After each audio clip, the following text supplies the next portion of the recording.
In this video, we will learn how to calculate the yield of a reaction in terms of a percentage.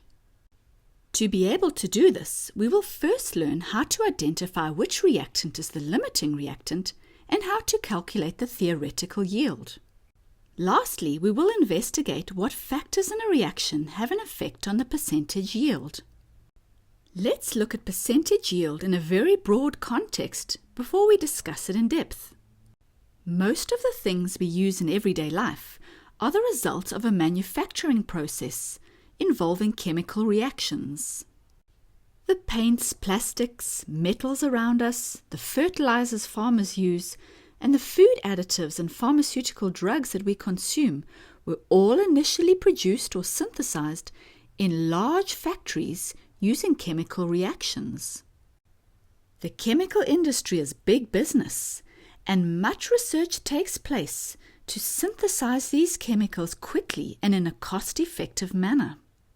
Measuring the output or yield of these reactions as a percentage of the ideal yield is an important factor. In the real world, however, the amount of substance produced in a chemical reaction often differs from the maximum amount that can be formed under certain conditions, or the ideal amount that can be formed under a certain set of conditions.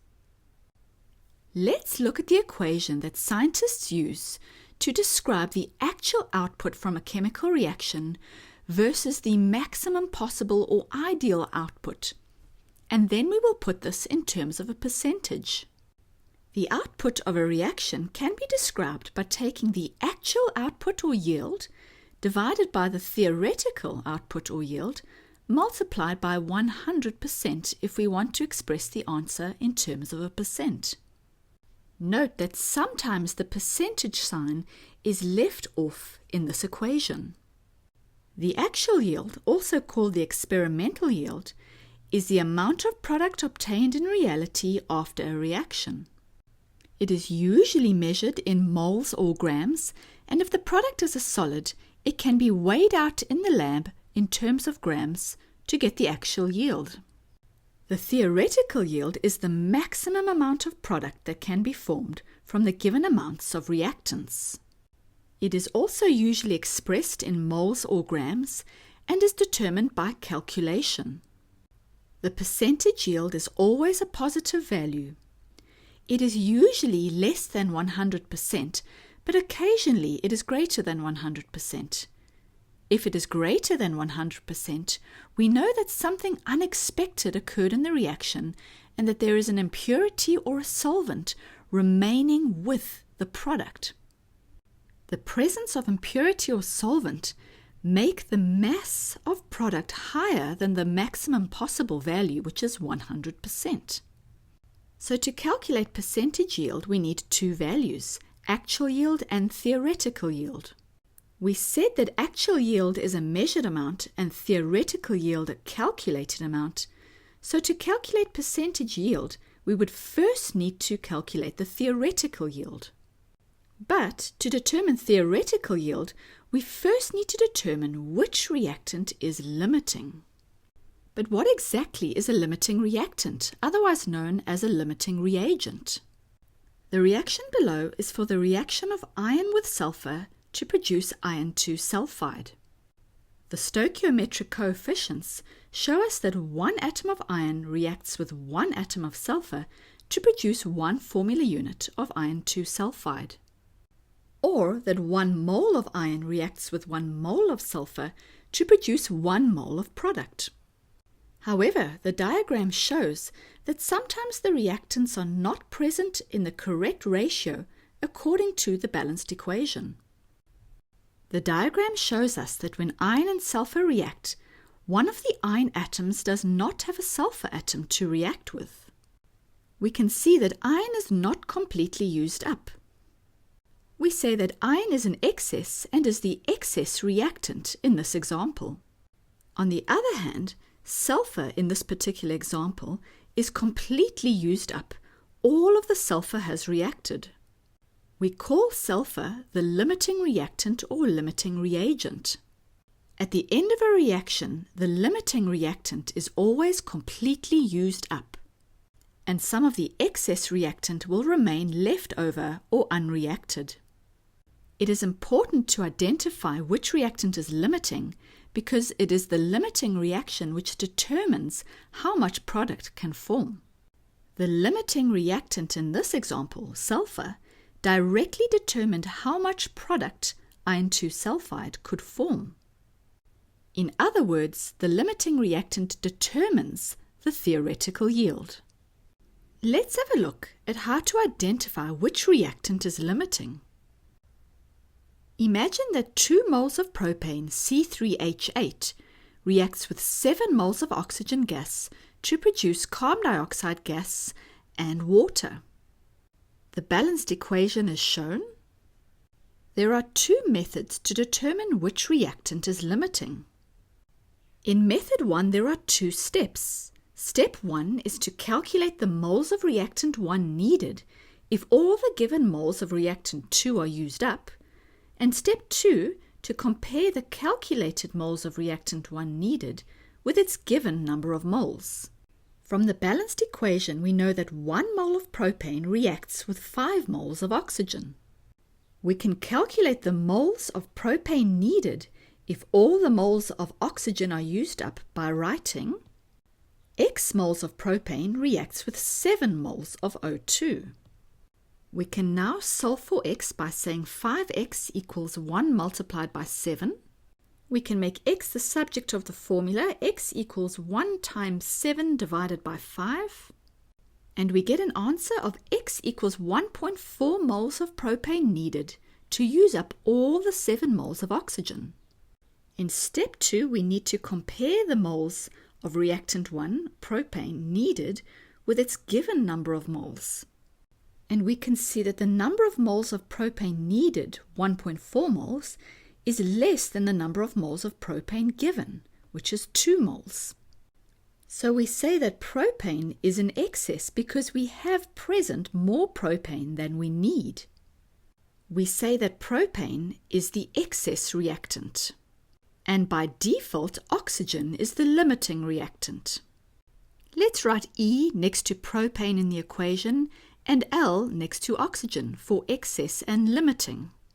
There is an alternative way to do method 1, and that is for step 1 to rather calculate the moles of reactant 2 needed if all the given moles of reactant 1 are used up, and for step 2 to compare the calculated moles of reactant 2 needed with its given number of moles. So let's erase the numbers underlined in pink and swap them. Where there was a 1, there is now a 2, and where there was a 2, there is now a 1.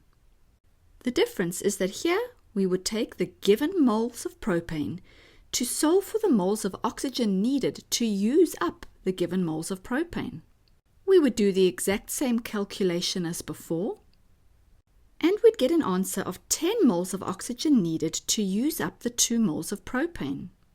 If we then compare the moles of oxygen needed, 10 moles, with the moles of oxygen given, 7 moles, we see that we need more moles than we are given. So all 7 moles of oxygen will be used up in the reaction, and oxygen is thus the limiting reactant. And by default, propane is in excess or the excess reactant, and this confirms what we saw in the first version of method 1. In method 2, we need to calculate the amount of product formed from the amounts of each reactant separately, and then compare the 2 amounts we have calculated for the product to find the smaller amount. Let's make carbon dioxide the product in question. We will relate the moles of propane to the moles of carbon dioxide and the moles of oxygen to the moles of carbon dioxide to complete step 1. Here, we do not have sentence form but a ratio form to save space. 1 mole of propane reacts to produce 3 moles of carbon dioxide. So the 2 given moles of propane will produce X moles of carbon dioxide. Solving as we did previously, we get X equals 6 moles of carbon dioxide that can be produced from the 2 moles of propane. And we saw that 5 moles of oxygen reacts to produce 3 moles of carbon dioxide. So taking the 7 given moles of oxygen, we can solve for X, the relative number of moles of carbon dioxide produced from this 7 moles of oxygen. Solving again as previously, we get an answer of X equals 4.2 moles of carbon dioxide that can be produced from the 7 moles of oxygen. The next step is to compare these two values to see which is the smaller amount. And we see that the amount of moles of CO2 that can be produced from the available oxygen is less than the moles of CO2 that can be produced from the available propane. This again confirms that oxygen is the limiting reactant and that propane is present in excess amounts. The 4.2 moles of CO2 is the theoretical yield, or the maximum possible yield of CO2 that can form. We know this because this amount of moles is produced from the moles of limiting reagent oxygen. And we said it is the limiting reagent or reactant which determines the moles of product which can form. So far we have learnt what a limiting reactant is, how to identify a limiting reactant by calculation, and how it can determine the maximum amount of product which can form, in other words, the theoretical yield. Let's now do an example of calculating the percentage yield. The equation shows that 31.5 grams of zinc reacted with excess copper sulfate solution to form 28.1 grams of copper and zinc sulfate in solution.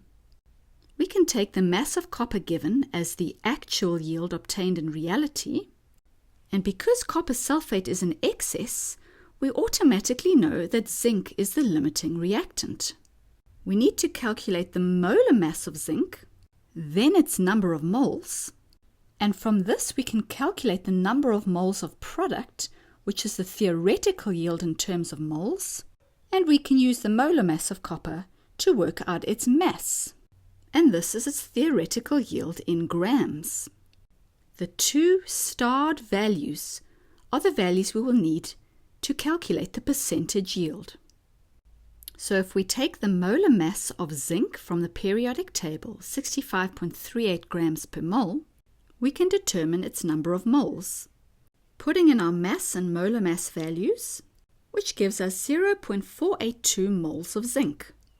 We know that zinc produces copper in a ratio 1:1 moles from the balanced equation. So 0.482 moles of zinc would produce 0.482 moles of copper product. So we can now calculate the mass of copper product formed from 0.482 moles of copper. Plugging in our mole value and molar mass value for copper from the periodic table, we get 30.63 grams of copper that can be produced from the 31.5 grams of zinc. This is the theoretical yield of copper in terms of grams.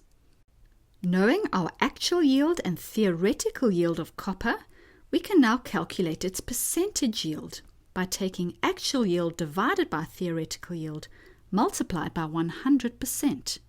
We can put in our values and we get an answer of 91.7% copper. What does this mean? This means that 91.7% of copper which could have formed was actually formed. The remaining 8.3% was either not produced or it wasn't collected. In reality, an answer of 91.7% makes sense because the numerator is just slightly smaller than the denominator. This is often the case. Often the percentage yield is less than 100%, although occasionally it can be higher than 100%. Let's have a look at factors which affect the percentage yield. Some of these factors are listed here. The first 4 factors contribute to percentage yields being less than 100%, and the last factor causes percentage yields to be greater than 100% or at least greater than the realistic actual yield. In an incomplete reaction, not all of the reactants are used up and converted into product. In reversible reactions, some of the product reforms the initial reactants. When side reactions occur, less of the desired product can form. During product recovery at the end of a reaction, sometimes not all of the formed product is collected. This may be due to a variety of reasons. For example, in recrystallization processes, sometimes not all of the product dissolved in a solvent recrystallizes to form proper crystals which can then be filtered off. Another example is when transferring product from one piece of glassware to another. Sometimes some particles of the product remain on the first piece of glassware and are impossible to collect. For a contaminated or wet product, sometimes the actual yield is higher than the theoretical yield, resulting in a percentage yield larger than 100%. This is because an impurity or solvent, represented by blue on the bar graph, present with a product increases or inflates its actual yield higher than is realistic. A percentage yield less than 100%, though not ideal, is fine. For example, the Haber process in industry is a reversible reaction and has very low percentage yield, sometimes in the region of 20% when the reaction is carried out at high temperature. However, a percentage yield greater than 100% always indicates that something has gone wrong. So next time you get a yield higher than 100%, don't celebrate too soon. Let's recap the main points we have learned in this lesson. Firstly, actual yield is the amount of product formed and collected in reality. The theoretical yield is the calculated maximum amount of product that can form from the given amounts of reactants. We learned that percentage yield is the actual yield divided by the theoretical yield multiplied by 100%, and that the limiting reactant directly determines the theoretical yield of product which can form. And finally, we learnt about factors which affect the percentage yield, and these include reaction completion, side reactions, reversibility of reactions, and the recovery and purity of the product.